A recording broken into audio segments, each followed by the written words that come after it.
Let's talk about sawhorses. The reason why I like portable metal sawhorses is that when you're not using them, you can easily fold them and store it under your workbench or any tool cabinet. This is a cheap sawhorse. It only holds about 200 pounds per sawhorse. But anyway, for my DIY projects, these two suffice already.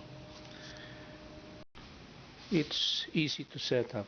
Just pull this and the other feet.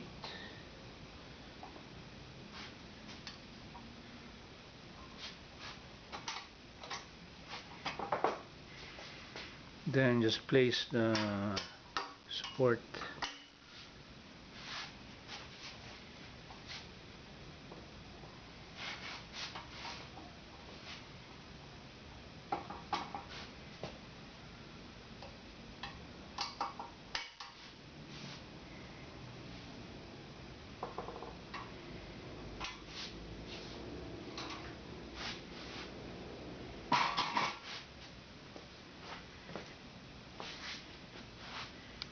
This sawhorse is made in China, so you expect it not to be of good quality. After just one use, the rubber matting here is already like this. So anyway, just reglue it.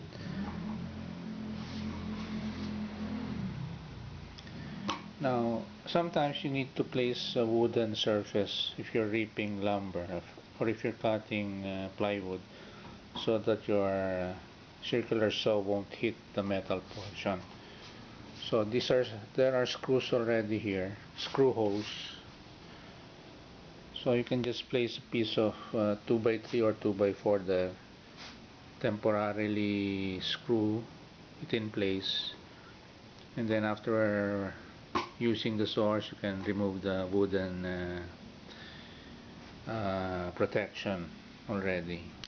So I have already 2x4 here, which I can easily screw on top of the sawhorse.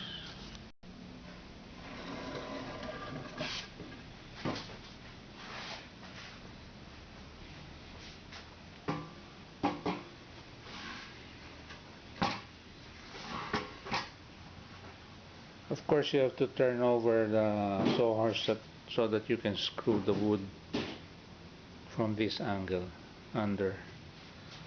So when you rip wood or when you cut the plywood, you'll be hitting this portion and not the sawhorse itself. After using it, just remove the screws and then store your sawhorse again in your storage area.